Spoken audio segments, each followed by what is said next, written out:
Hey, Okay, we're everybody. back. Yeah. Sorry about that. This is episode 5, part 2. Yep. Technical difficulties probably on my end. I got off my stagecoach and was attacked by two bears. With your bolt action rifle, uh, Exactly. It's throws up. rough out here in tall trees. Yep. That's cool. Okay, So, so the last one was the hors d'oeuvres, and now we're getting into the meal. right. Um, what was Uh, I asking you? I'm asking you if you so this kind of gets back to the original question then. What so assuming that not everybody shares your yeah. penchant for rigor in pursuit of four-star games, Yeah. um, do you wish they did? Do you maybe look down on them because they don't? Do you because Yeah. I know I've heard you like advocating for some of your design style. Is that fair to Sure. say? Yeah. Yeah. I guess. I mean, like, I guess it never. It. Uh. I guess I'm speaking. So okay, so it may just be that I'm a human. I'm one of these humans that like sort of wants more people to like the stuff that I like. That's the thing that we humans kind of tend to do, I think. Right? So I don't know. Yes and no. No, okay. So I feel Real. like I'm shouting now. I agree that I want more people to make things that I like so that I can enjoy them. I don't know if I care about how many other people like those same things, other than if more people like the same things I do, then it's more likely that things like that will get made. Yeah, that's part of. I mean, that's That part of what I'm part of it saying. at least. For sure. Yeah, yeah, yeah. But I'm saying I want. Um, but yeah, there's more. Um, there's yeah, I mean, something more here. sure, sure, sure. Well, I mean, I might be willing to admit um, that there is maybe there is this kind of, well, when people have sort of somewhat refined aesthetics, it is interesting that sometimes there is this sort of judgment that comes along um, with that. Like you love fine wines and you're very and and you sort of people like kind of look down on people who don't have your same discriminate not or even maybe not even your same tastes, but just discriminating tastes. Like, so that's definitely a thing that I complain about. It's like sometimes I think in game design, it's like, oh, you could have other tastes than mine, but just have some taste. You know what I mean? Just like you don't have to discriminate in exactly the same way that I do, but have some discrimination. Like and so there is I haven't analyzed that, and that's why I just say I feel like this is a human thing, and maybe it's just not very attractive. Maybe if I thought about that more, I mean, because I think if you when you talk to me about it, I can definitely pull back and say, yeah, I don't have I'm not that judgmental, or I don't have to be. I don't know. I'm just thinking of things like the way that people like roll their eyes about people who love NASCAR or whatever. Like there's it's actually pretty complex, I think. All these feelings that come up about like when you see, because it like says something about the culture you live in, that that worldwide wrestling is popular and NASCAR is popular, right? Like wrestling is a good one, right? And it's kind of like you don't want to believe, you want your culture to be better than that, right? But what do you mean by better? Is it really objective, right? It's a similar, it's an aesthetic thing here. um, and I see this in myself and other game designers. It's like we don't want our culture to like LCR, a quote-unquote game that doesn't have decisions in it at all. It bothers us that our peers actually enjoy that sit around on a Friday night and play a game, like, so there are elements of that, like, so that can go all the way up the tree, so that's a pretty clear example. But I feel things like that on much smaller issues, where it's things, like play one, draw one versus draw one, play one. It's like, I want to live in the culture of people who just recognize that one of those is uglier than the other one. It's like I want to, But the thing is, I can pull back from all that, and like, I don't, like, I'm capable of saying, I don't really have a problem with NASCAR, or I don't really have a problem. Wrestling is funny, I don't know, I'm actually capable of being more accepting. In fact, I'm capable. I have funny. Right. I have positive things to say about LCR. Believe it or not, I don't. So, yeah. I don't believe it. Well, I'm a more open-minded, accepting game designer than you are, I think. Yes. That may be true. Game designer. I don't think so. I don't. No. But so there's that. There's that whole thing, right? And then there's yet another thing that I'll say there, and then turn it back over to you. And this sounds a little bit arrogant.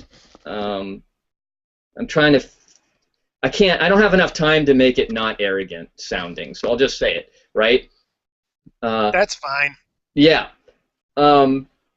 Sometimes when I talk about design, I'm speaking to hypothetical people that I think like my games, right? Like, so I don't know if maybe this exact thing hasn't happened to me, but I'm just imagining hypothetical people coming up to me and saying, "Oh, I love Zendo.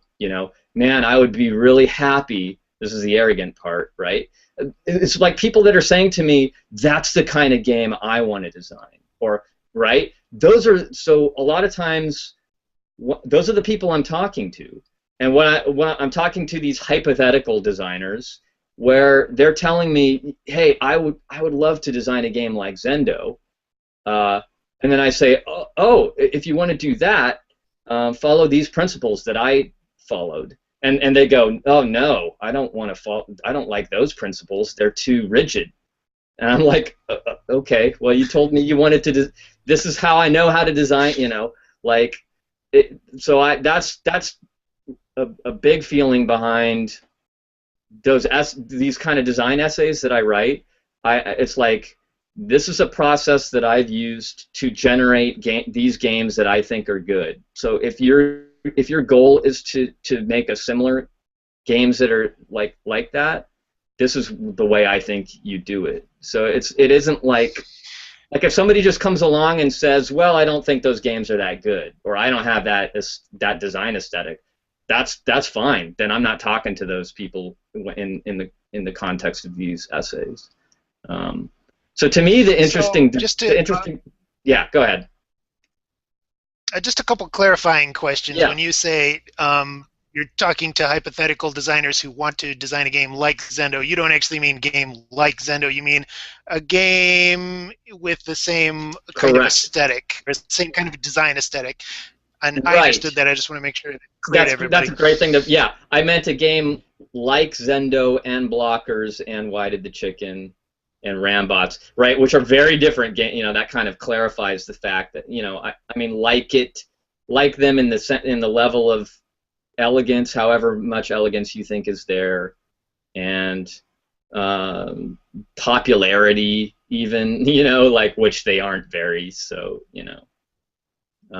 and so some of they're kind of middle of the road there. They're not unpopular. Yeah, they're right. I mean, Zendo, I kind of consider it to be a cult popularity. I mean, like, it's never made much money or something, but I think it has a lot of respect, I guess. I mean, like, I hear when I run across recognition, at least, yeah. recognition, yeah, Respect. yeah. Like when I run across game designers that I've never met, they sometimes totally know Zendo. You know, uh, that's part of my thing. And so I'm lucky. Like, so some designers haven't even had that amount of success, right? It's a pretty small amount of success, but some Right. designers haven't had it, and I get the impression that they want to hear my thoughts about how to increase one's chances of having that particular kind of success with that, you know. And I think there are objective truths there. There are objective things that you can do to increase your chances. That's something I believe, right? But that's an interesting issue. Like, how am I wrong about how black and white? Like, how many other routes are there that I'm ignoring and that maybe I'm arguing against that could also get you to a game like, That's my say, blockers? that's my actual exactly. Yep.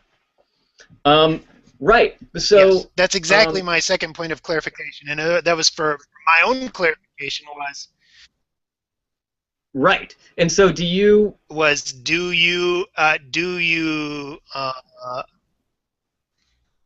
do I? I'm Right. losing you again. Okay. I I think I still got you. Um, are you Okay. there? Yeah. Uh, I Yep. well, so I think that this is like whether I might be right or wrong about this, right? And so I'm interested in putting it on that footing. Like I'm attempting to put it in a context where we could actually Did you just discuss. say you might be wrong or right about uh, I would go so far as to say you are right or wrong about this. Not just might uh, be. well, no, I'm specifically.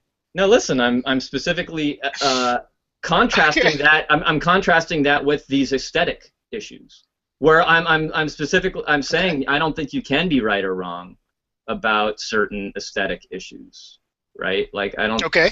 Um, You're saying something epistemological then. yeah, yeah, Okay. exactly. I'm saying that you can be right or wrong about uh, whether certain, you know, how many different routes, how many different viable routes are there toward to a certain goal, right? You can't be right or wrong about whether you think that goal is valid or is an interesting goal to shoot for. Okay. That's what I'm calling aesthetics, right? Um, so, and that's a Okay. yeah. I mean, unless there are higher level goals, if that's a goal on the way to some higher level goal, then you can bring objective truth back into it to say, well, how likely is that goal going to help me get to this higher level goal? It's always going to ground out in something that's probably subjective, I think. You know, like it's some, you know, Hmm. and maybe even, man, it's complicated because I think there are some objective truths even in aesthetics. At least when it comes to like how the That's what I human. was just wondering. Yeah, it's a whole other. This a complex topic. Um, because I believe that like Tetris is popular for pretty objective reasons, having to do with the way the human brain was built by evolution, and you know, because I think that for the reason that young children like to put blocks into holes. You know, you see these toys. There's a reason why these toys sell, right? Where there's like a star and a triangle and a square and a plastic panel, and children are shoving these blocks through those holes, right? I think the human brain likes to take 2D or 3D shapes and fit them together, or probably for survival reasons, because we live in a complex 3D world where we need to do shape rotation in our head sometimes, or whatever, And so, in a sense, that's still not objective, because there could be other animals who don't have those needs, and so wouldn't find Tetris. There could be aliens who don't find Tetris interesting at all, right? But so we're getting far afield, maybe.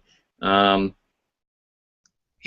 But that, I mean, that's but this is, I mean, that's partially tied up in what I'm saying, though, because if I think there is sort of a human nature, there's some amount of objectivity about what humans are going to like, what games might be popular and what might not be.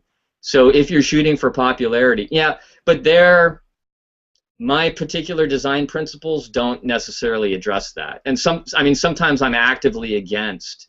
There are some times where it's like, yeah, I find this game ugly, and I would never design it, but it sure is popular, like, so I would Okay, have to, you know. so popular and how do I want to phrase this? Popular and liked are not necessarily the same, right? What's the distinction there? You mean liked by? Yeah, I think sometimes people do things out of habit. They don't necessarily do it because they Right. like it. And I actually wonder that about some of these games. Yeah. These games. What do I mean by these games? But you know what I'm talking about. Flappy Bird, 2048. Sure, sure. Yeah. These Yeah, yeah. things. Yeah. These they get ultra popular, Yeah. but are they ultra liked? I don't know, and I don't know if I Yeah. really care. Other than I'm curious to know, maybe not from a player standpoint, but let me generalize. Ask this general question: how often do you think people are mistaken about what they actually like? Hmm. Oh man. I don't know. Uh, Okay. um. Yeah. The reason I ask that, and to put it closer to the context in which we've already been talking, is earlier you mentioned, you said something about designers saying something about what they think they want to achieve or something like that, and it sounded like you were implying that they don't either necessarily don't understand what they want to achieve, or they are wrong about what they think they want. That's what I was trying to get at. Does that ring any bells? n- was that when we were talking about higher level goals? No, no, no. No. Before that. Before that, I don't think I was saying that. I think I Okay. was saying that designers have conflicting. Designers know what they want, but they don't want to be as perfectionistic as I think you need to be to get there. That's the thing that I've seen. I'm saying I think designers straightforwardly want. Maybe it's not straightforward. I think designers want to make, again, these hypothetical designers, they say, man, I would just be so happy if I made a game as good as Blockers. And then I say, oh, well, you can't, you totally can. Here's how you do it. You have to be really perfectionistic, and you have to reject all sorts of these ideas. You do all these things, and design, and a lot of people, and this is a real experience I've had. I'm crystallized. It's more complex than this in real life when I talk to people. But the reaction I get is like, oh, I don't want to do those things. I was hoping I could get one of those great designs and still be as sloppy as I like to be. You see my judgment coming through, right? Yeah. That's exactly Yeah, I that's do, my and that's feeling. that's It's craftsmanship. I think okay. So people want to be poor okay, crafts people, but still want to get brilliant results. And I think that's not objectively possible, or you have to get really lucky. It's like you just okay. saw the wood, you sloppily saw the wood, and it comes out perfect. That's possible in principle, but in practice, now you're just making doors that don't fit right. They're bad for everybody. And that's back Mm, to my, yeah. okay. So There's another thing in there. Bad for everybody. What is it? What do I mean by that? I mean it like well, a yeah. door. What does that mean? It means a door that doesn't fit well. It's like when you put it in So, terms of but like, now you're talking about games in functional terms, yeah, yeah, and do you really may, mean to do that? maybe, uh, because Are yeah. you now going to tell me what the function of a game is? um, What is the purpose of a game then, sir? yeah, yeah. I mean, it's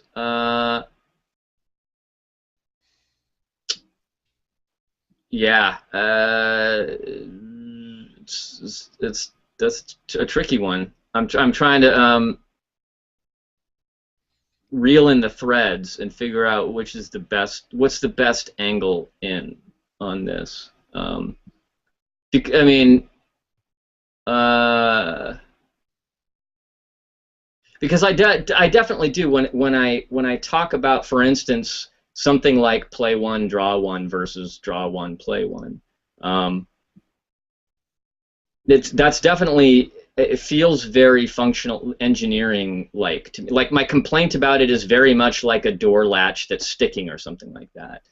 And it's like I feel like you can ignore that as a carpenter, but you are sort of you're sort of making the lives of people worse by putting this inferior thing out into the world that they have to struggle with every day, and they maybe don't even realize that they're struggling with it. Like you're opening and closing this door 20 times a day, and you aren't even thinking about the fact that it's not very well designed. It's causing you, it scrapes your finger once or twice a day, and whatever, life's busy, and you just haven't even noticed that. And right, so I don't even know. Maybe I don't have to even answer the question of function, like the ultimate function of a game. No, because you're talking about how well game mechanics actually function within the game itself. That's almost right? always what I'm talking about. I think when I talk about design, I'm very mechanic-y in the stuff that I talk about. It's totally about like, and when I rant or whatever about, I just get this feeling that designers often don't care as much about those kinds of things, like things that make players, that are like logistically ugly or mechanical or that slow, play one, draw one, play one thing. That's a thing where like if you draw one, play one, it often slows the game down, right? Because you draw the card, right? And so I think you're sort of making your players' lives a little bit worse by not just insisting that you don't do that in your game, And there's all sorts of excuses that people make. It's like, oh no, yeah, but it leads to this juicy thing in my game that I really don't want to lose, and blah. Yeah, it's like, to me, it's all. Those are the kind of things that drive me nuts, because I think it's like special pleading, and like the design space is so huge, you can find other ways. It's like saying, yeah, my door sticks, but it's so good in this other way that it's worth it. So you just said these things drive you nuts, and you're saying that these things drive you nuts when other game designers either talk about these things or include them in their designs. So that's the kind of thing that makes me ask: Are you looking down on these designers? And I know that's a negative way to put it, but I believe it makes you feel superior as a designer to these other designers when they do that. Yeah. Is that fair? Yeah, sure. I think it does. And just for the record, I'm okay with you feeling superior. Yeah, I am too. I don't care when people feel superior. Yeah, sure, I know you are. Yeah. But I mean, it is interesting to talk about how that might not be so good for me, even. That's a good hook. If you can convince me that it's bad for me to be that way, then I sort of. No, go ahead. I don't think I would try to convince you that it's bad to be that way in game design. I said I don't think I would try to convince you that that's a bad way to feel in game design. But perhaps if you are following this same pattern in other aspects of your life, then I might feel the need to intercede on your behalf. Yeah. Well, that's why I've cut to the because chase. You may. That's why I've cut to the chase and not gotten a wife, because yeah, you may. It might mean that you have a sticky hinge in your personality. Yeah, that's an interesting. Yeah, now I'm interested. I want to oil that And Okay. I mean, Well then. here's another thing though. I mean, I live in my head. I live in my head a lot, right? So I don't actually know. I mean, and it's been. I mean, I think back on experiences in previous years at the gathering or whatever, and maybe play testing other people's games is definitely where this comes out the strongest in normal life. Well, that's not normal. Nothing normal about playtesting games.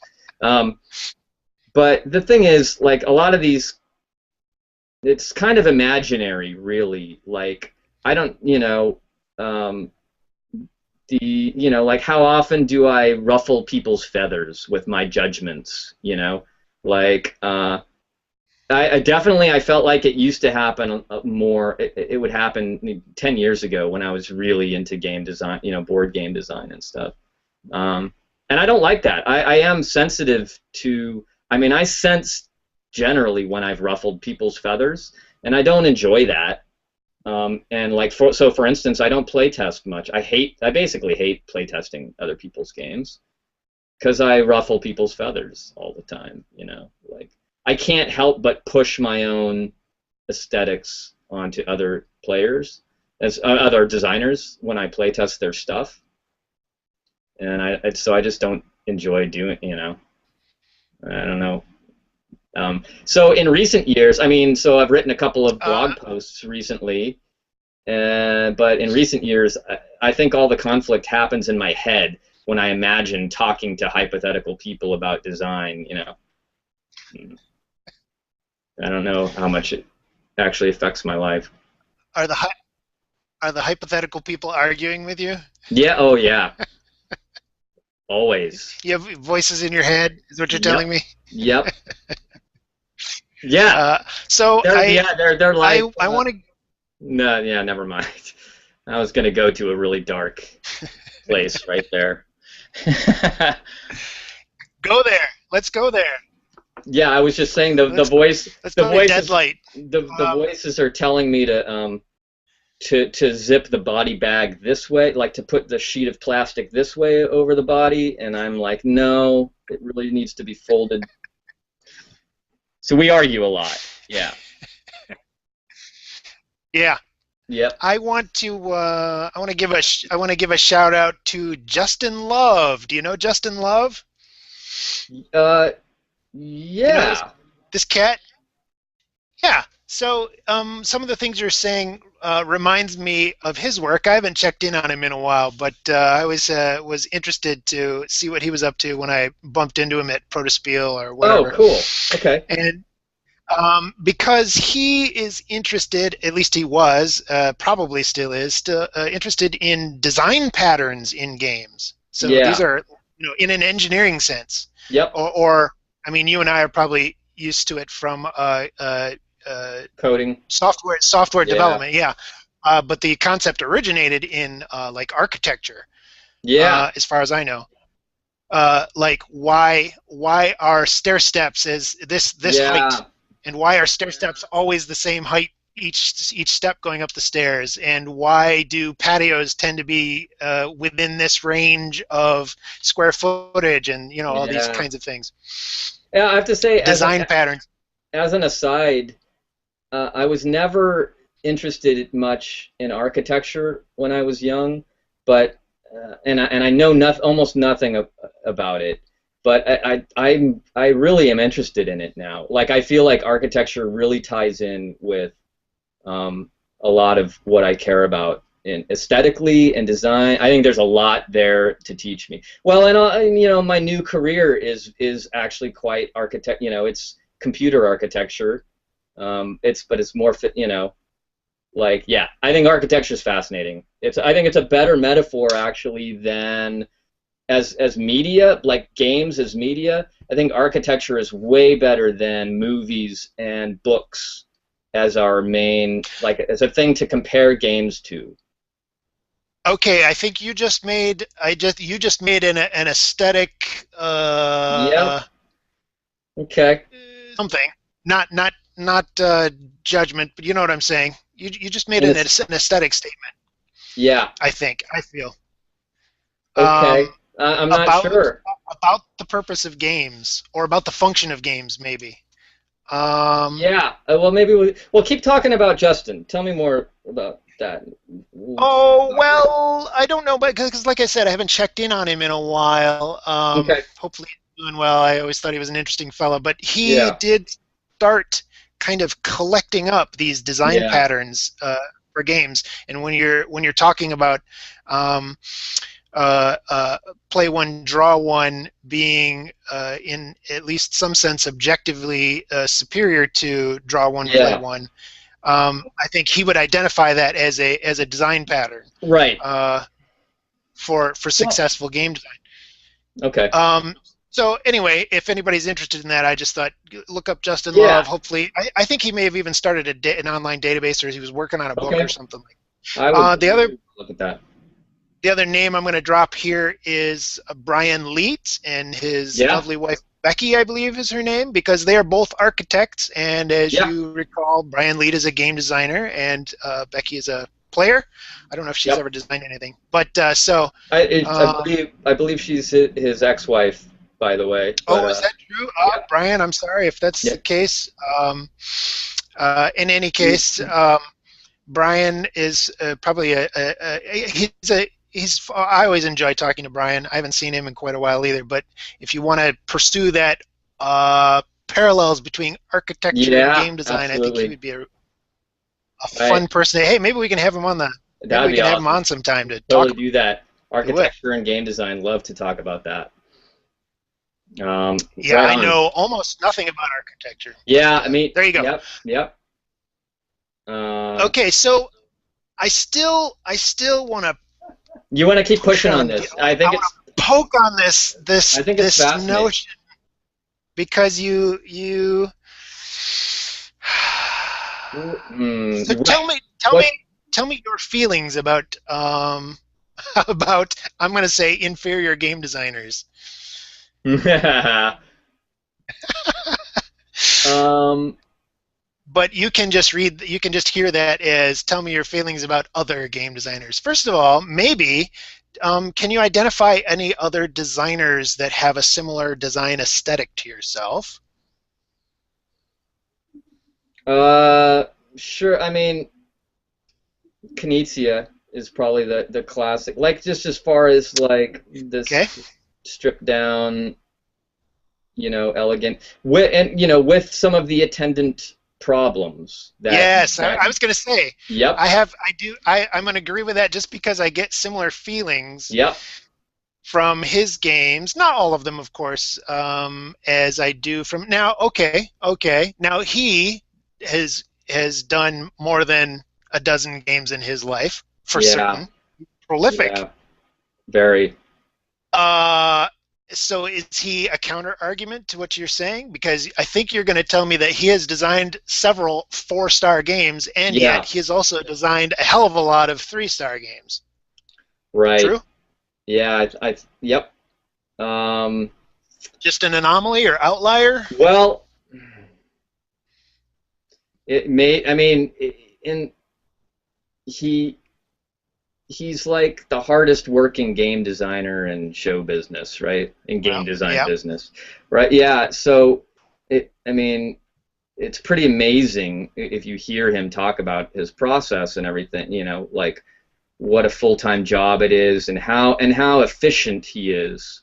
Yeah. Like how all these things. So yeah, I mean, it certainly increases, but maybe that doesn't even address the issue, right? Because I mean, I almost feel like um, he might be a case where he is just able to shift gears and shoot for 3-star games sometimes and shoot for 4-star games sometimes, because that's what essentially, like, my essential point there is that you get out what you put in, and wherever you set your bar, that's as good as your game's going to end up being, essentially, right? So I'm saying over the course of 20 years,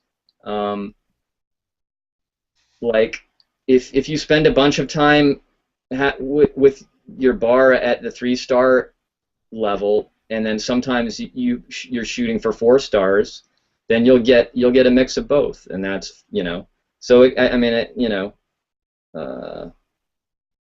that's kind of what I feel like he's doing, but maybe that's not a, I don't know if that's the right way to characterize. Like, he might not think about it in this way at all. Like, he's just constantly shooting for.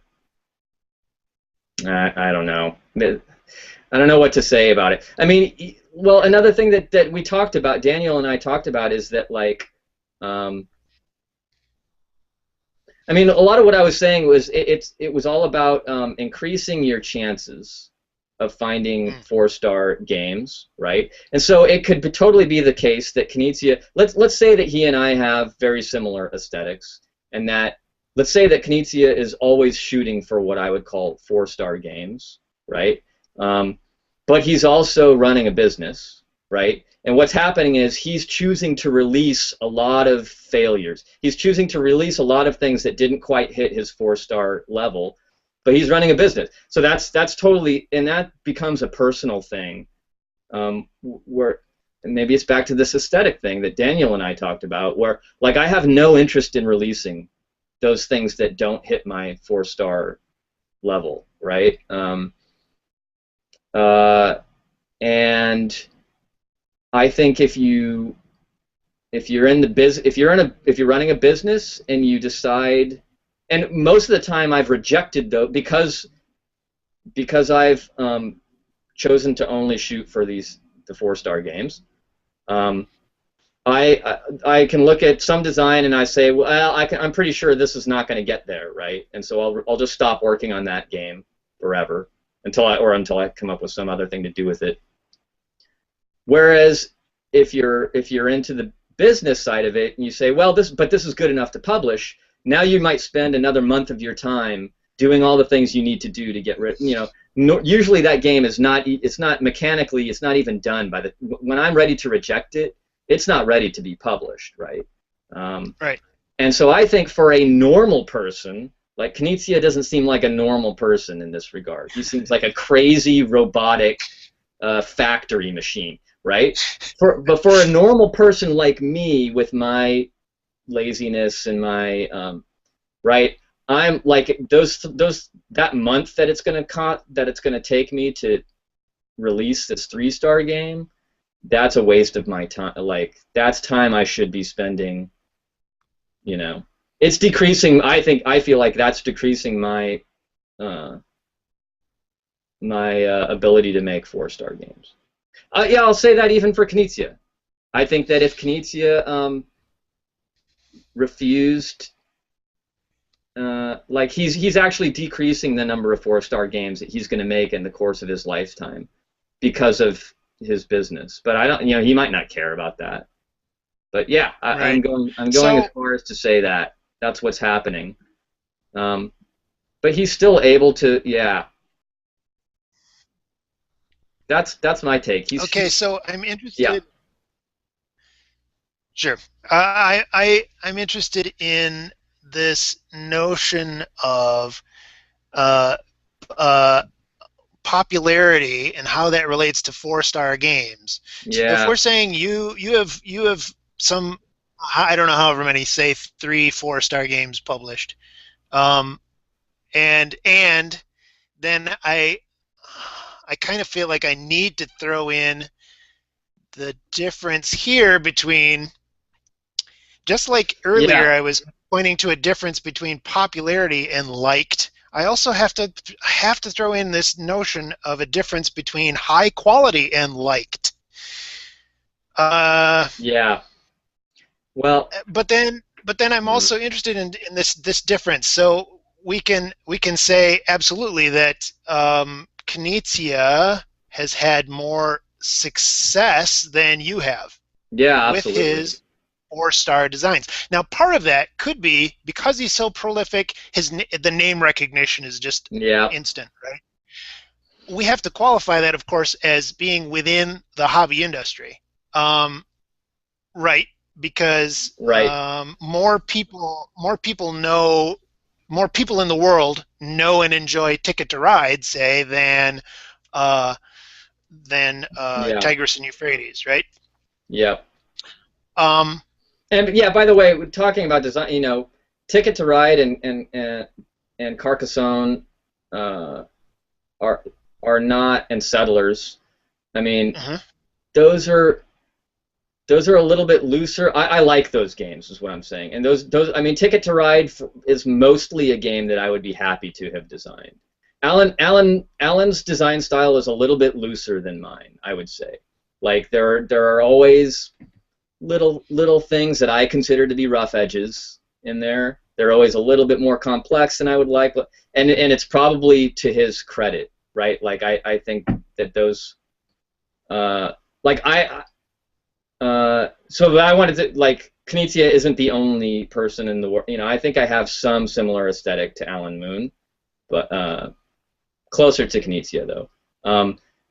And but I think there's a big difference between what I aesthetically care, what I'm considering quality and popularity.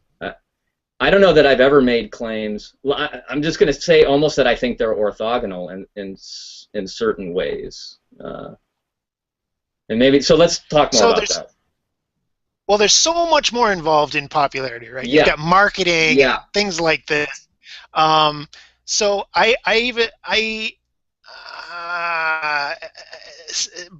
but if I'm just looking at it in terms of, like, I don't know, numbers or how many people, I don't know what I want to say.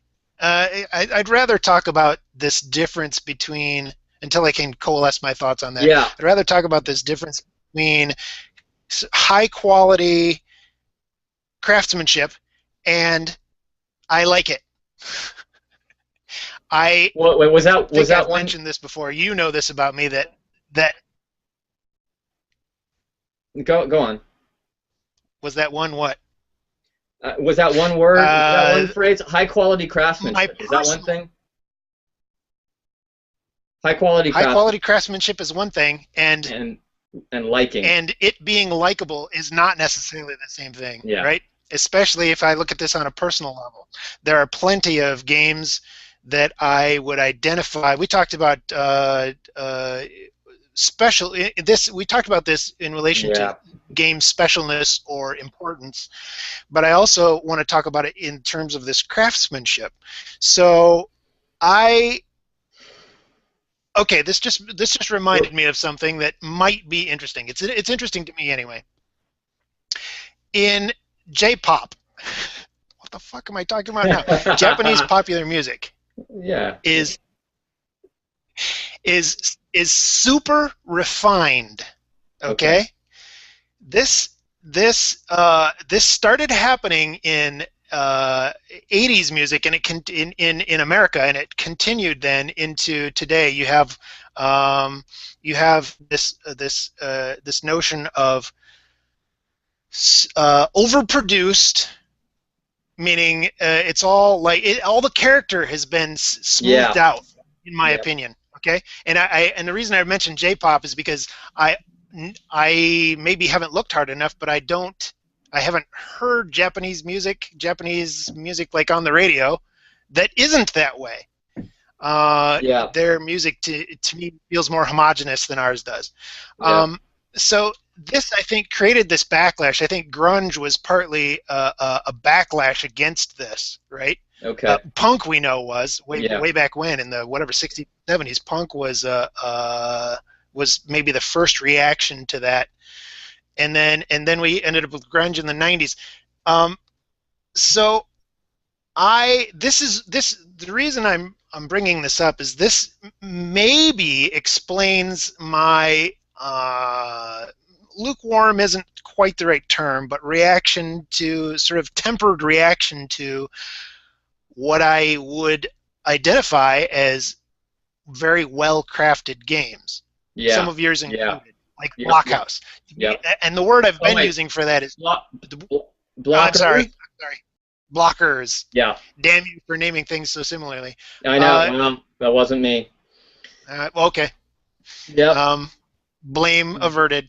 But I wonder if for me that is highly related. It's like it's been refined to the point it's been sanded so much, it's so Yeah. smooth that I don't have any texture to hold onto it. It's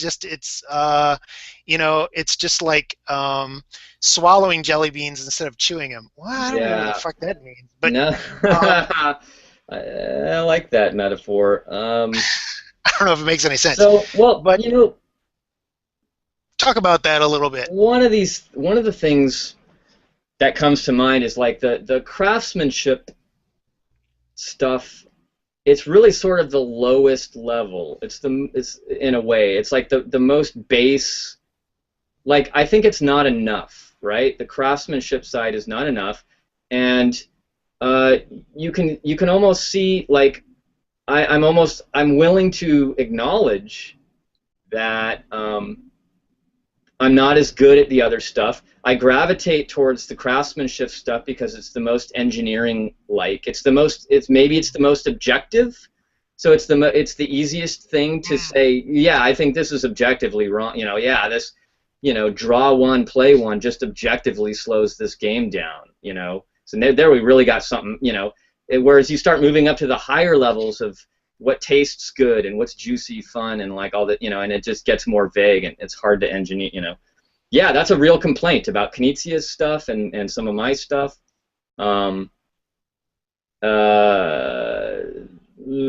So I think the craftsmanship is not all or maybe there's, at every level I still have this similar aesthetic sort of taste, right? But I mean, I recognize that as a problem, like something where that's something that's a reason why I've always enjoyed talking to you about game design and looking at adventure game design, stuff that is harder for me to deal with and understand.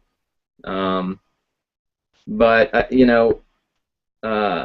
I've always really gravitated towards stuff like Zendo, which is really it appeals to the craftsmanship side. It's pretty abstract and simple, but then it also has this core that is really juicy, right? It started with this magical thing where it's like, oh, that activity is really fun, right? Like in this more mysterious, fun kind of way, right? Whereas Blockers doesn't really have that as much. It's more, right?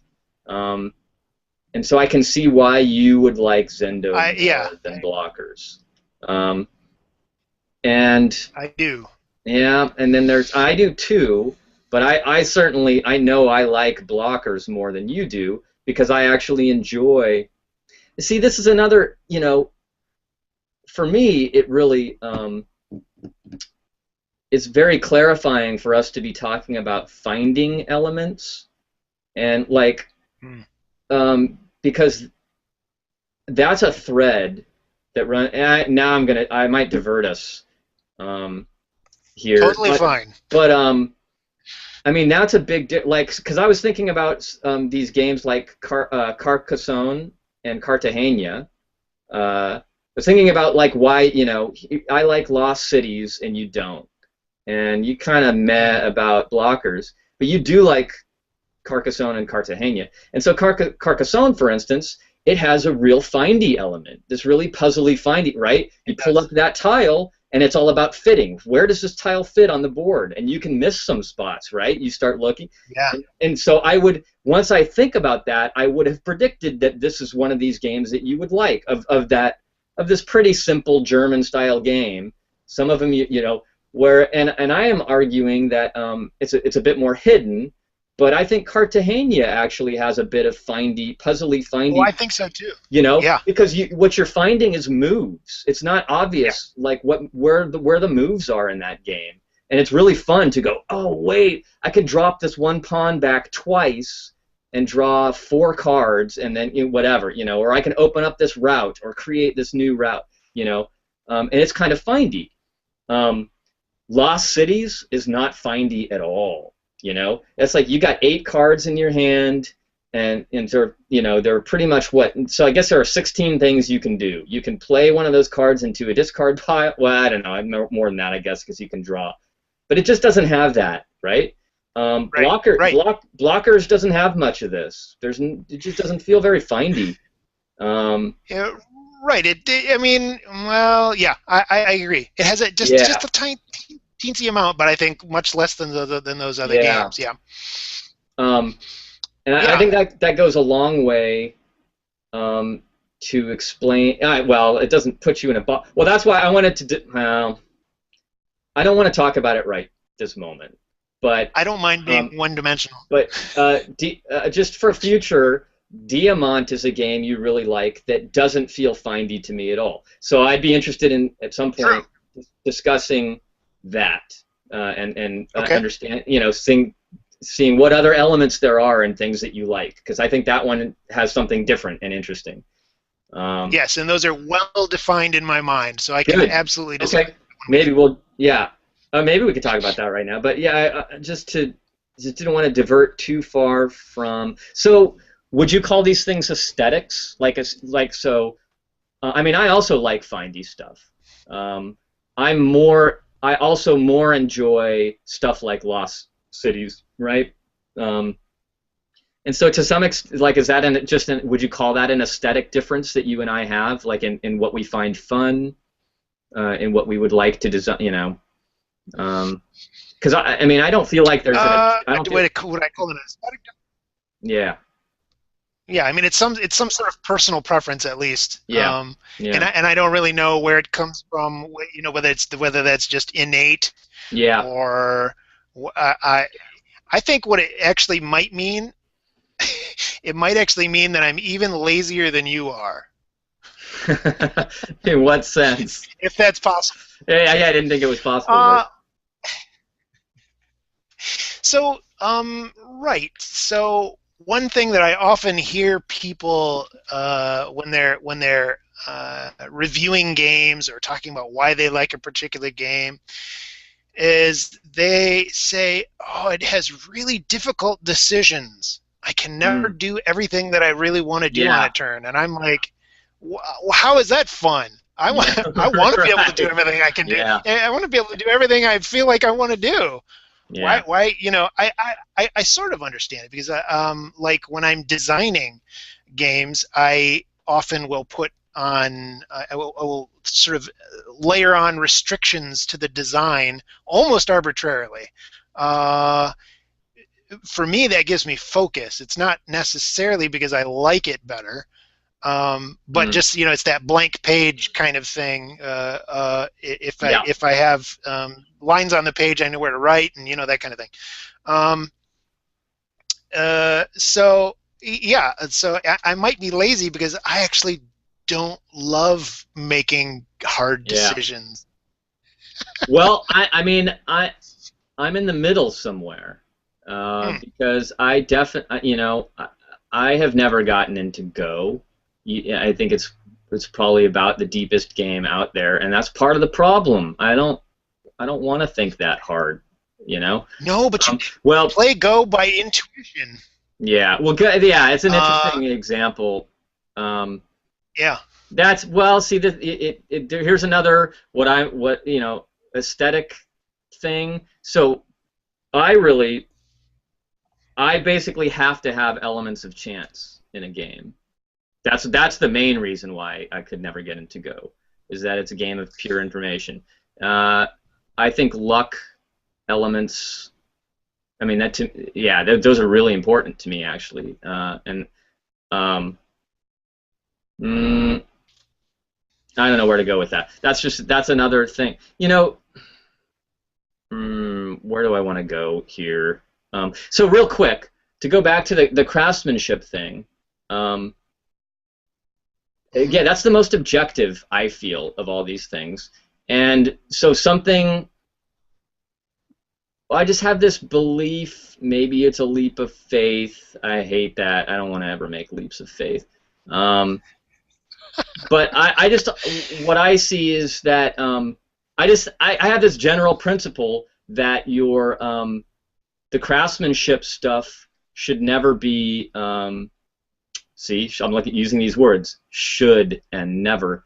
Um, it should never be sacrificed for the higher levels, right? That's a thing that that drives me nuts about design is when people say, yeah, this is a sticky door, but I had to do it because of this higher level fun that I'm shooting for. And I always feel like you never have to do that. Like, there's never a good architectural reason to make a door a shitty door, you know, because you think it needs to fit into some space or something. You know, move other things around to make it fit well into that, you know.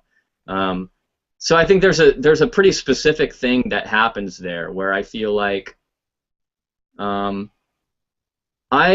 willing to acknowledge that the higher level stuff is sort of more important in a sense. Like, it's more important that your game has this magical, juicy quality.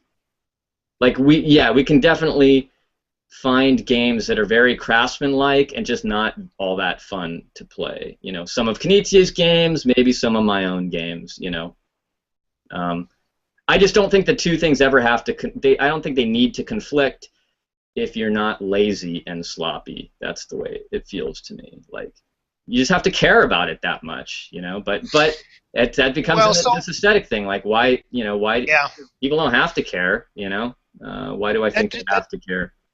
Well, that's another question, but that's kind of my first question. But I just want to point out that it to me, it makes me wonder if you're leaving some things out on the doorstep.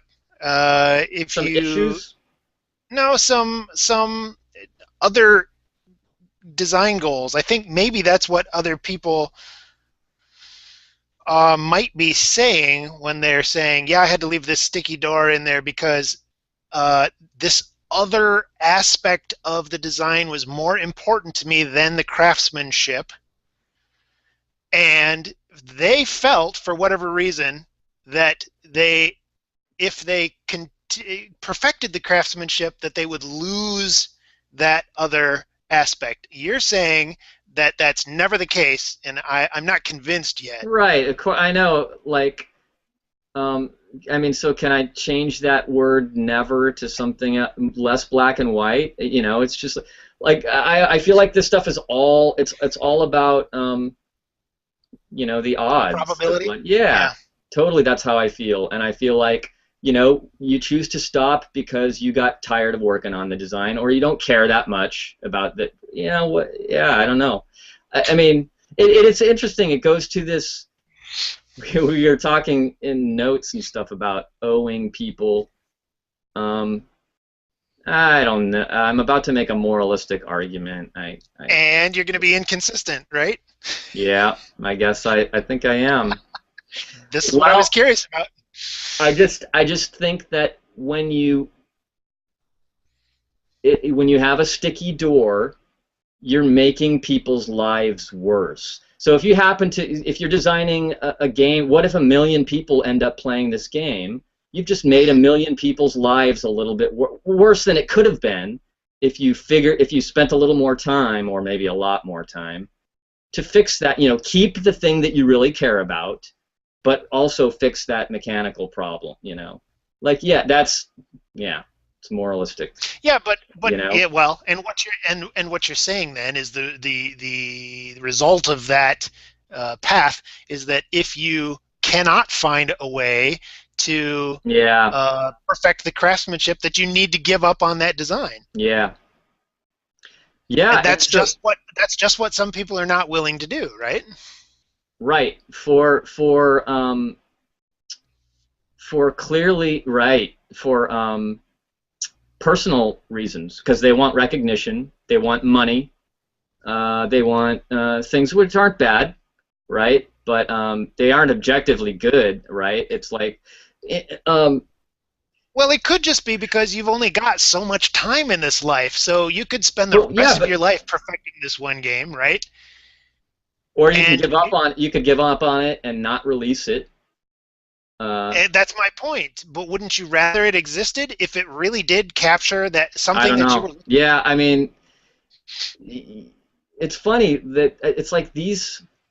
I'm such a hypothetical person, and yet these arguments to me sound so hypothetical. This has never happened to me in real life. Does this really happen to other people in real life? Like, I think it does. I think it absolutely does. I mean, like, where it's not. where it's like not. I mean, it's like legitimate and not just lazy. What I would call laziness. You know what I mean? Like, uh, because like we were talking. Because certainly I have a couple of games in the drawer that other people would look at and say those would bring positive joy to people, to somebody out there, if you released that game, right?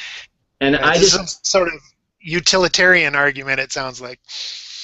well, yeah, the opposing argument, and my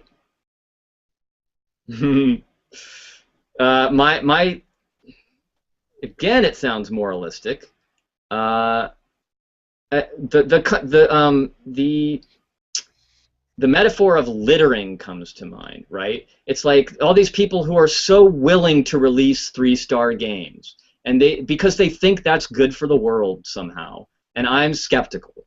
I'm skeptical that we need to add another 3-star game to the gigantic pile of games that are out there. Now, I want you to contrast that with what you said about cloning not necessarily being a bad thing. Yeah, okay. Well, I mean, you understand that with all of my aesthetic sense, I'm not gonna. I find cloning gross personally, right? Right.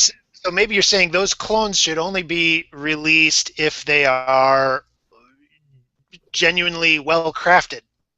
Yeah, yeah, right. It's a lot more. The cloning thing is a lot more like. I've found out in nature there's this petri dish of activity that I find fascinating. There's this thing happening that, yeah, I mean, like, nobody with my aesthetic sense would be out there making those clones, for sure. Like, so if everybody followed my advice, that thing wouldn't be happening. So I'm finding it fascinating in sort of a scientific way. But I said more than that, though. I said it was there was good. I mean, it was like a public display of this evolutionary, like this crazy evolutionary sprawl, right? And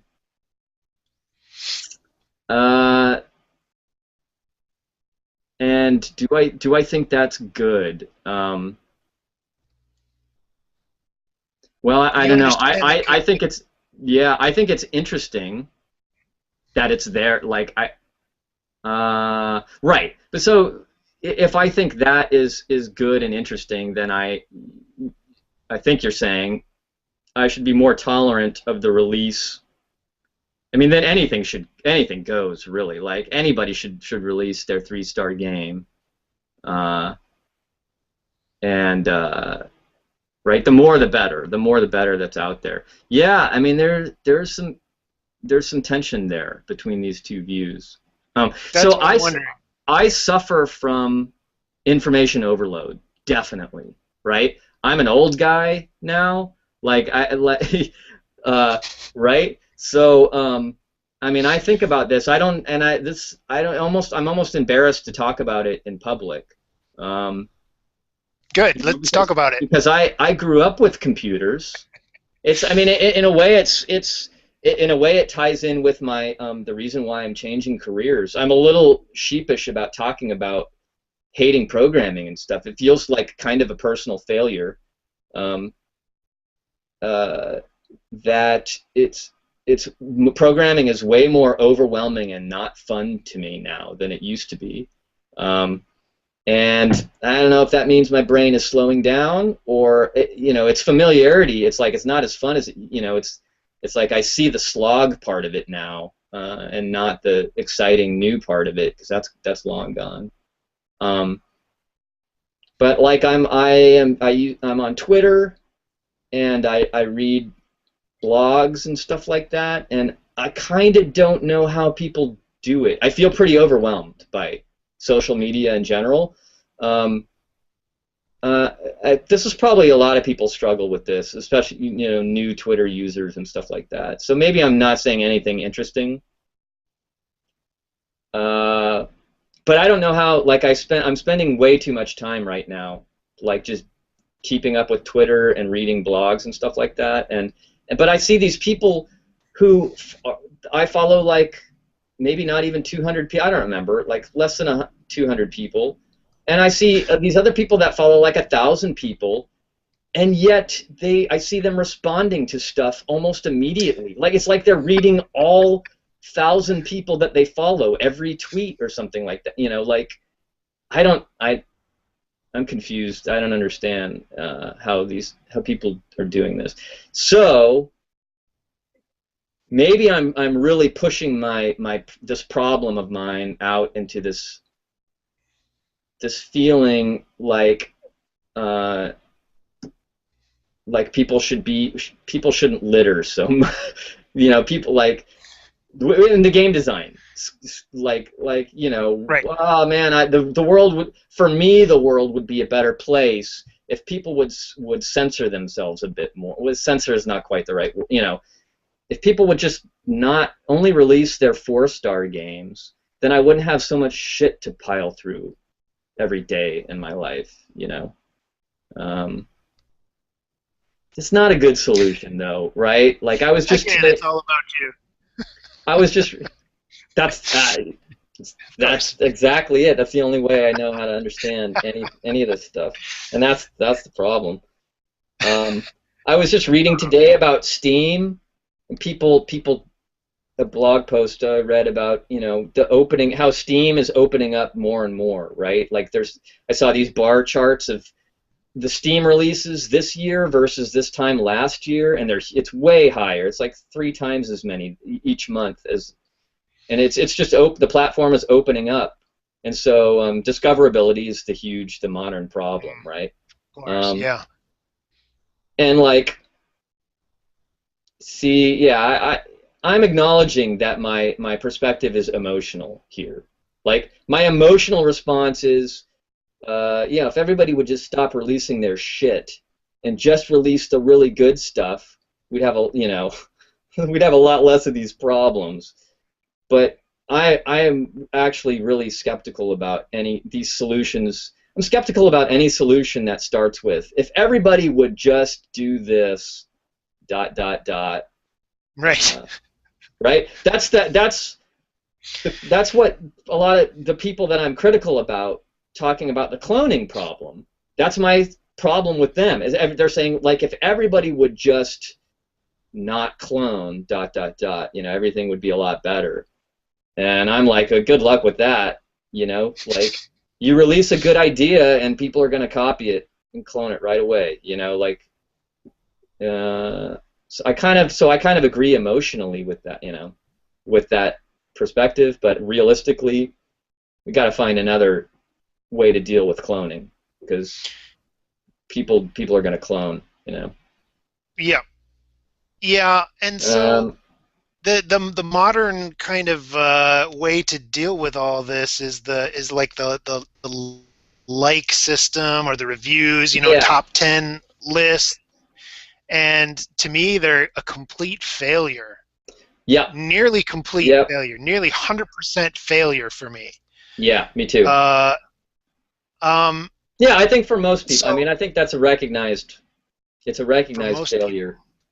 I Okay. think, at least the people I hear talking about it that are analyzing the situation, I think everybody agrees. I don't know. I would Okay. say maybe I'll bring this up with Dominic. I'm going to see him in a few weeks, Yeah. but Dominic always seems to have this really interesting perspective to me, where he's saying, well, those things are popular for a reason, and that's what you should actually aim for. Well, that's what he wants to aim for.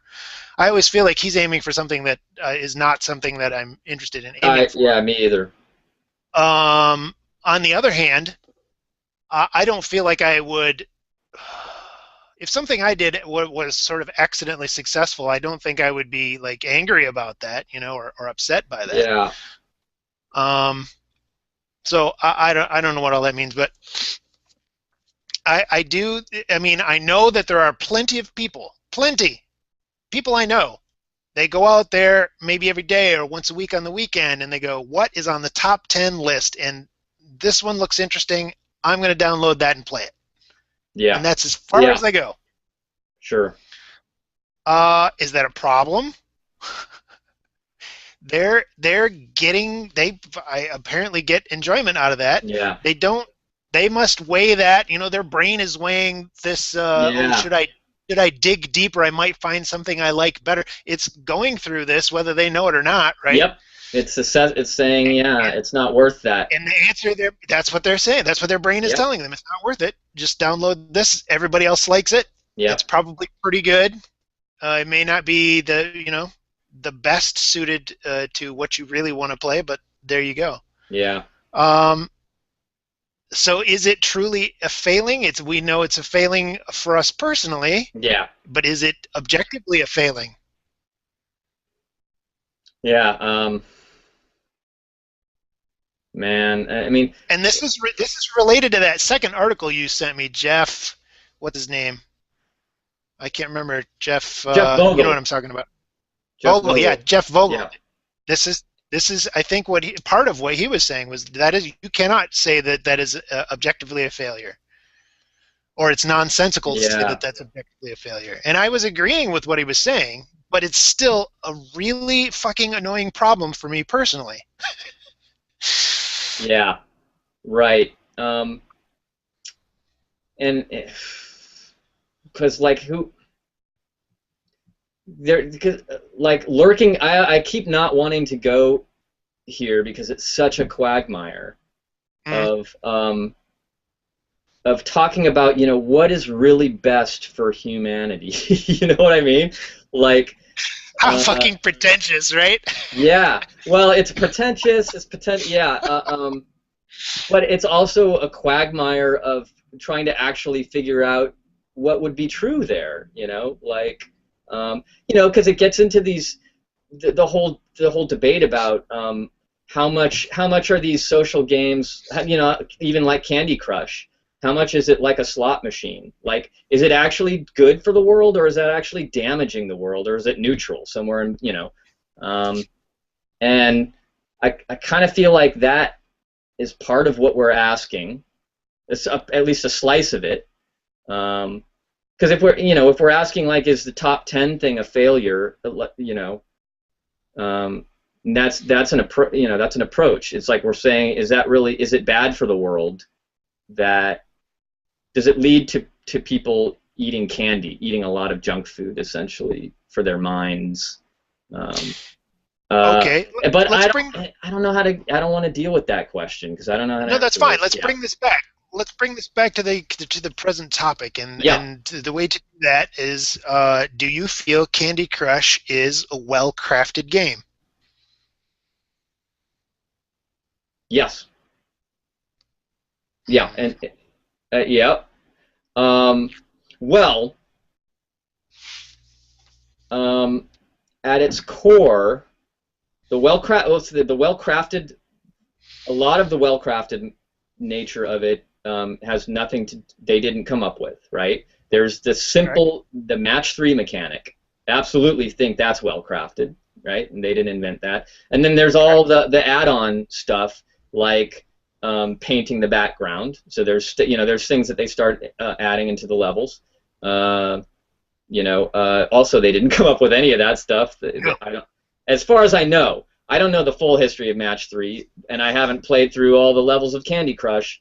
They keep introducing new mechanics, but I'm going to guess they didn't invent any of those, right? I think those are all well crafted. Yep. I think the Candy Crush levels themselves are well crafted. I like them, actually. Man, even this is a quagmire. I know, because you get these extra layers of you get things that are not part of the game design per se, right? I'm going as far. See, I think you and I actually differ on this. I'm going as far as to say, if you made Candy Crush a standalone game that had no wait timer, Like you just had an infinite number of lives. Yes. And then everything else, well, I don't know how you would get. You'd need some way of getting the power-up thingies that, you know. So say Candy Crush was a game that I could pay $3 for, Mm-hmm. and then I don't pay any more money. Mm-hmm. And the levels are all exactly as hard as they are, and you're on this path. It's a single linear path, and like I think I would like it. I don't know if I would play it to the end of that path, because it's pretty brutal, the grindiness of it. But I would like it. I wouldn't love it, but I would like it, and I would probably call it overall a well-crafted game.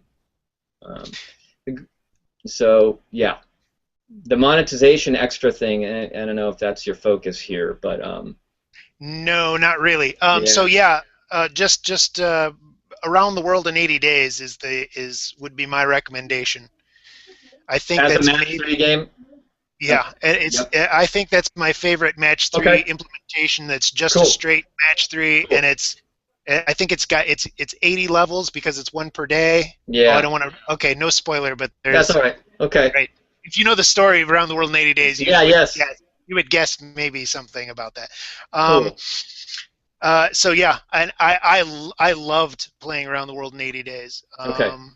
So I would take a look at that. I mean, I could certainly. I mean, I'm guessing that I would like it, just even from what you've described, that I would like it more than some standalone version of Candy Crush. But I wouldn't hate a standalone version of Candy Crush. And like people talk about grinding. I mean, I guess in Candy Crush, you get sick of the level that you're on or something like that. But it is a little bit funny to me that people talk about like say a standalone version of Candy Crush, to talk about grinding, and it's like, well, but the thing you're doing when you're grinding, you know, say you need to play this level 10 times in a row before you finally beat it. Well, but that grinding activity is the whole activity that you're supposed to be enjoying. Like, why is that bad that it's grinding? You know, there is a reason. Yeah. Okay. Well, now we're really getting off. No, I know, but I would like to talk about it sometime. Okay. That I think players crave this sense of progress. But let's talk about that another time. Sure. That's preview. Okay. So But okay, so how does that play? How does your question about Candy Crush play into the main topic? We're talking about. I'm trying to remember. Are you? Yeah, well, you asked if I thought it was a well-crafted game, and if you're going to say yes, and it's popular, then my question is so this was I was trying to get at I think I was trying to get at this notion of well-crafted versus whether you like it or not. Whether you're going to tell me whether I personally like it? Yep. Yeah. Why aren't you playing Candy Crush all the time? The monetization, the wait timer is a big is a big part of it. But yeah, so yeah. Related to that, but more generally, I see the question that you're asking. But as well crafted, are we still talking about that lowest level?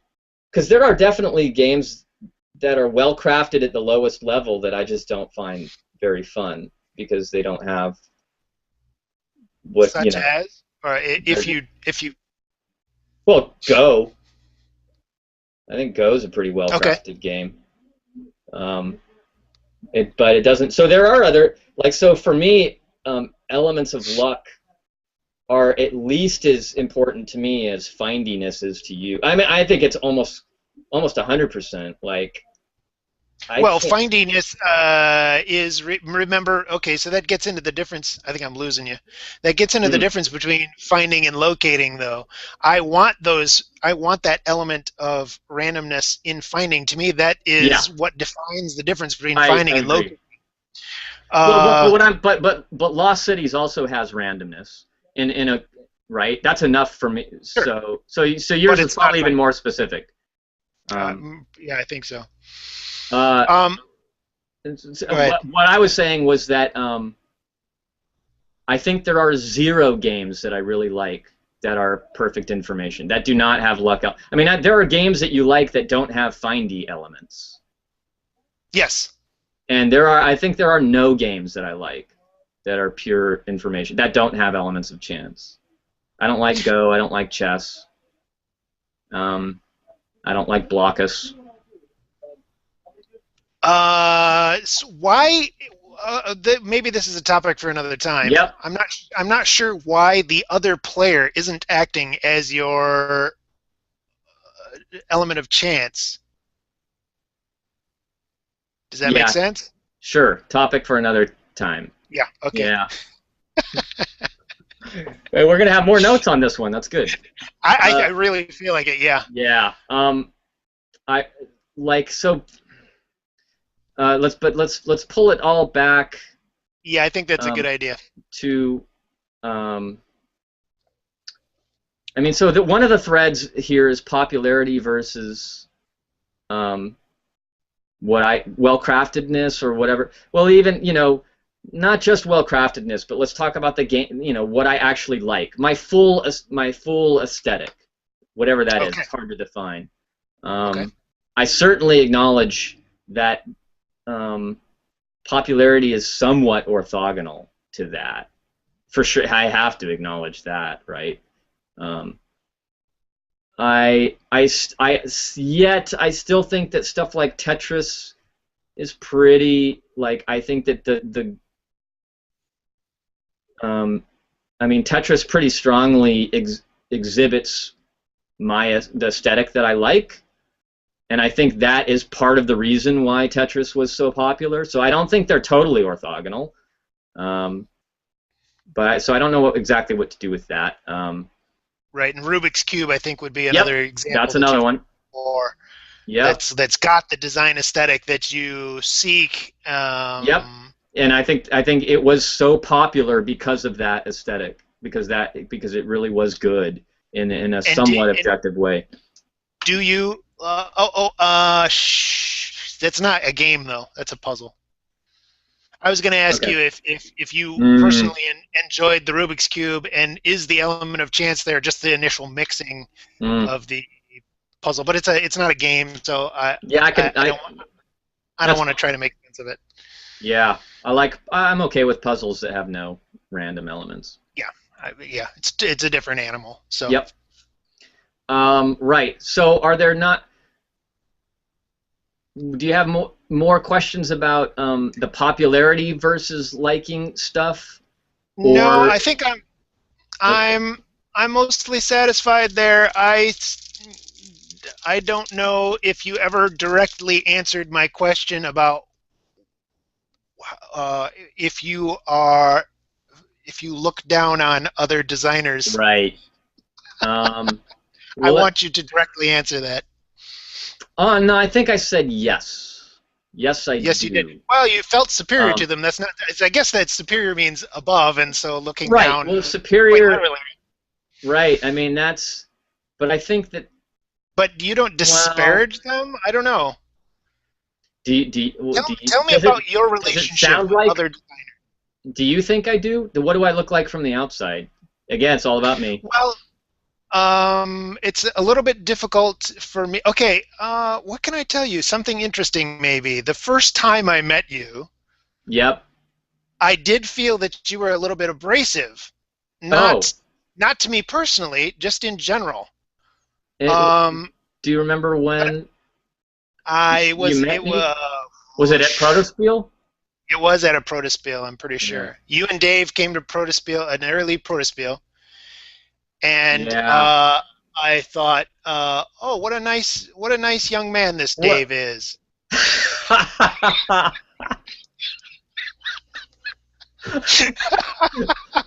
Why does he hang out with that asshole? No, so it wasn't. So okay, and we've talked about this before a little bit though. That I actually don't mind abrasive people. I can actually get along with abrasive people.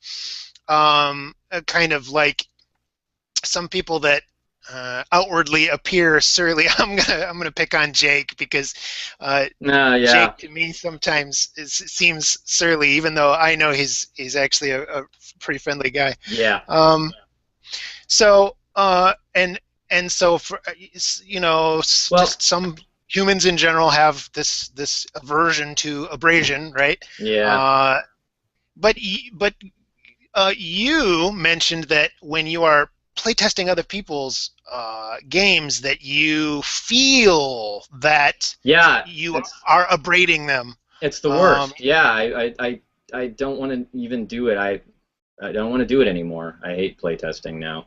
Um, so I think I was at least somewhat aware of that even back then. I mean, yeah. So you're catching me at my most abrasive moment in life, really. I think. is it? Um, yeah. Then no, you're right. You tell me. I haven't. I am not privy to all aspects of Of your course. life. Uh, but in For our if I were, I would flee. if No. I, yeah, I don't know. In our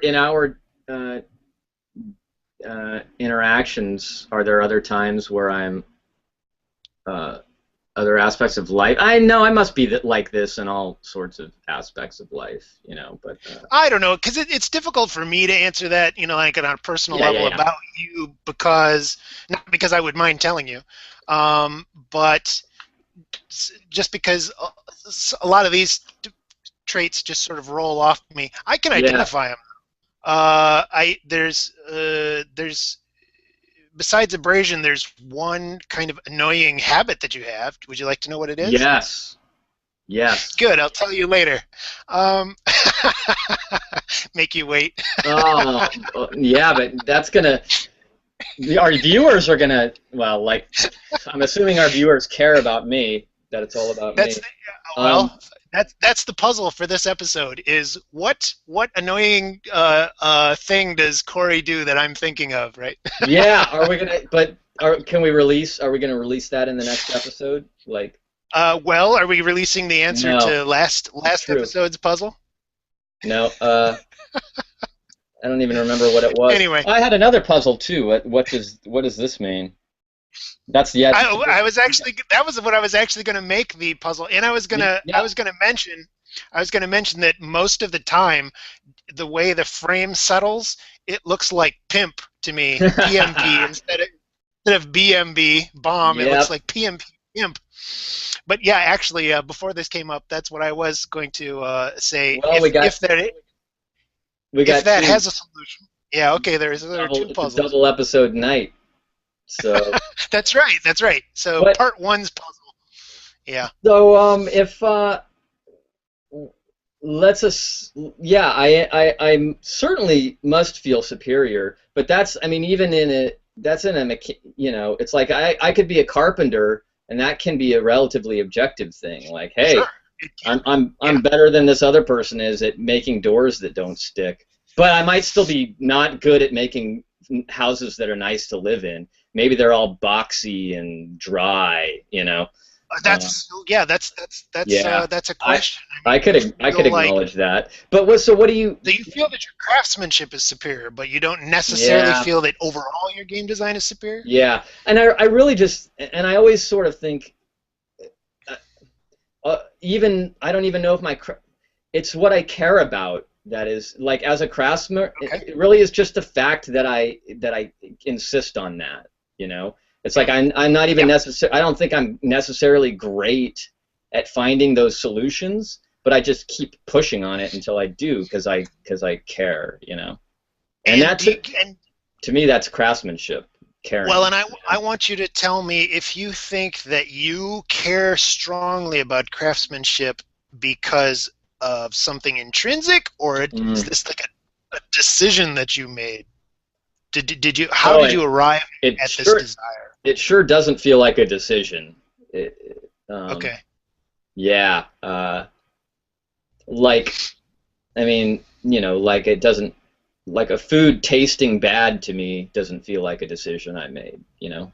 Um, it feels a lot like that. So I guess we're in the realm of aesthetics there, or something. Um, Well, so Uh, if you're ever looking for an answer about why some other designers don't care about it as much, maybe that's the yeah, answer, right? yeah, um, yeah. I mean, it's you know, I meh, meh, it's Meh, uh, meh. yeah, that's just trouble. That's the thing.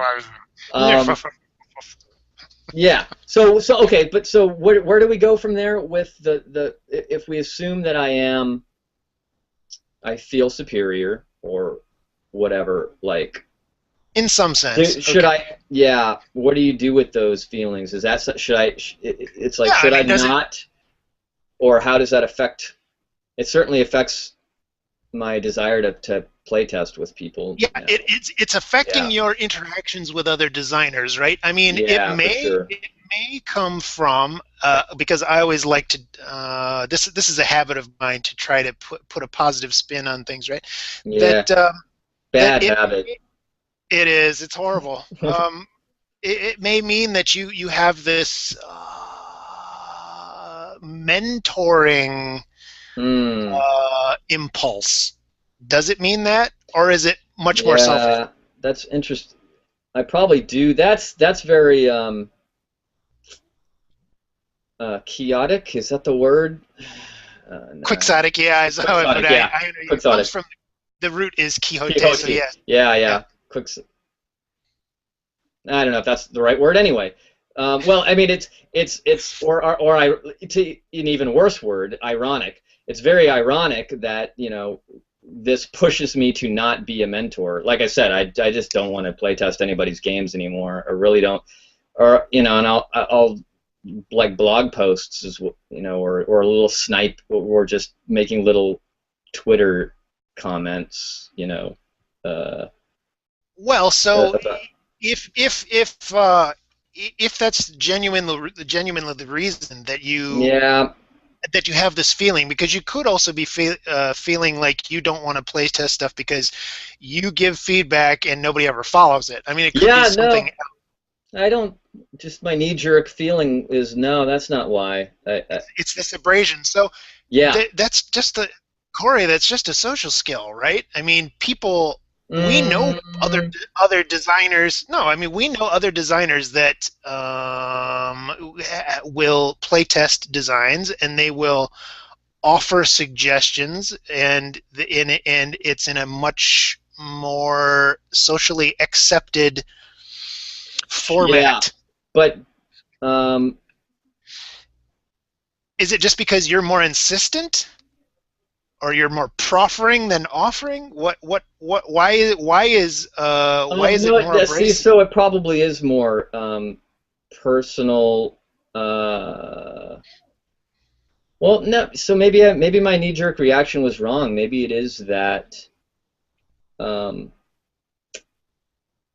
Maybe I do care whether or not they take my solution. I mean, it's certainly like overall the feeling I'm having is that I'm not having fun, right? It's sort of like I already know that this person's aesthetics don't match mine, uh, so I can, and I already know that the suggestion that I'm going to make is just to say, well, this is what I would do if you were Kory Heath. This is what you would do. Uh, and I just feel like I'm not doing much good. Either that meshes with them and it's great, or I'm not doing them. Like I think my frustration with that whole process probably comes through as part of the abrasion. It's like, why? What am I even doing? Like, Yeah, that makes sense. this is It's like like this. you have a concrete you have these concrete suggestions, and you know or strongly suspect that the designer is not really considering those concrete Yeah. suggestions because their telos, their aim, is different Yep. than Yep. yours would be if you were designing that game. And Yep. so then you like throw your hands up in the air. Well, then why did I even bother playtesting this, right? Yeah, and it really is. I don't have fun with that process. I'm not able to just relax and say I'm really bad at. I mean, I'm at saying, okay, what is your target? What target are you shooting for? And maybe I can find some suggestions to help you go there. And maybe I don't even enjoy game design enough to do that. It's like, it's like, Do you hate game? yeah, yeah. Yeah. I mean, it does sort of suggest that I'm designing games for a particular reason or some cloud of reasons, Mm-hmm. that although it's complicated because I obviously I do really enjoy being in that zone, like when I'm working on my own game and I think I'm onto something, Mm-hmm. whatever, designing Zendo, that was deeply exciting, deeply affecting. And also I'll almost virtually never get that when I'm playtesting somebody else's design and just throwing out suggestions. So I'm not getting anything that, yeah. So it's like, it isn't, I definitely don't have this feeling like, oh, I just love talking about ideas, man. And I like, oh, let's play your game. And yeah, let me hear about what your target is. And then let me put my design mind on that and see if I can come up with right? None of that interests me. It's like, so for some reason I'm designing games for some other purpose. And some of that is selfish. It's like, well, it's about my recognition and my design, and so playtesting somebody else's game doesn't help with that.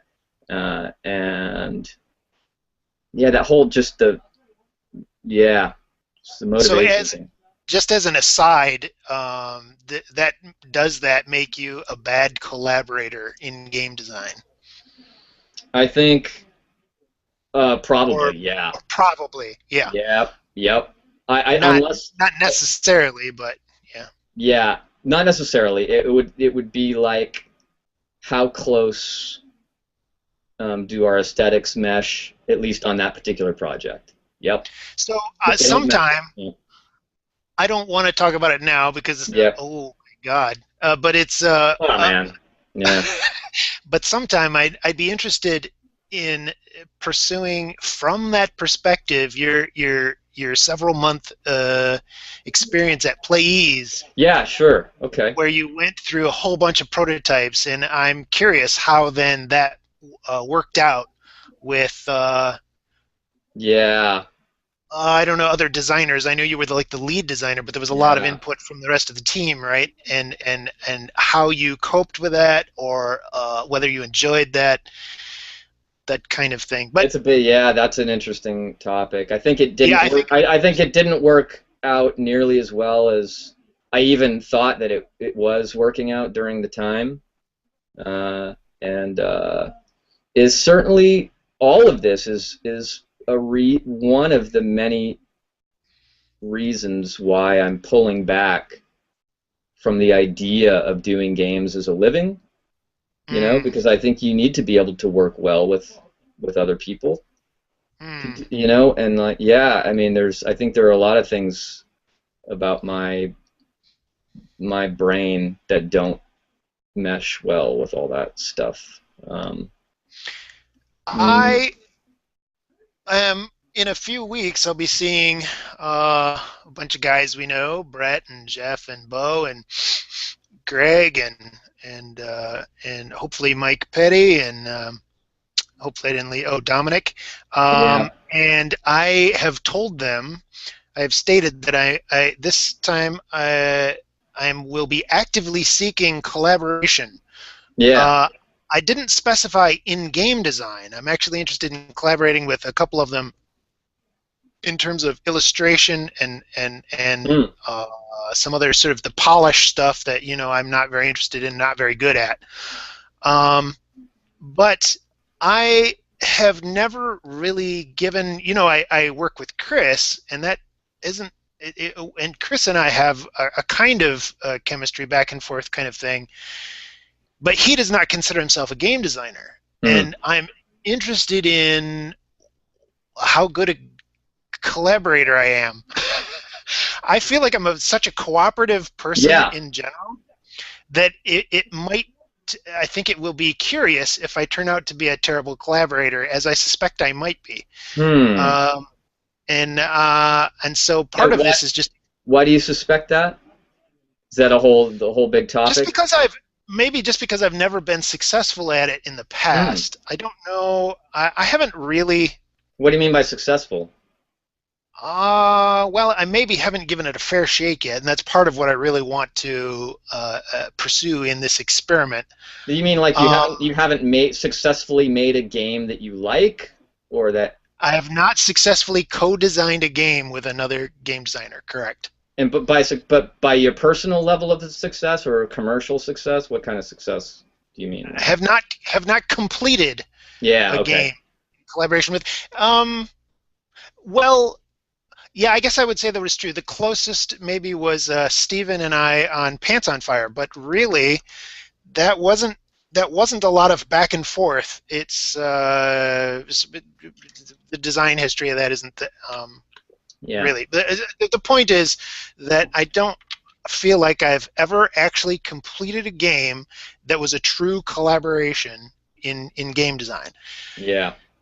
And I feel like because of my cooperative nature that I really want to be able to do Yeah. this, but I really but I suspect that I'm not going to be very good at it. Wait, but because of your Because cooperative I've tried it nature? no, Oh, because just I've because of tried it a couple your times. experience is that it just hasn't It just worked for didn't some work reason. out.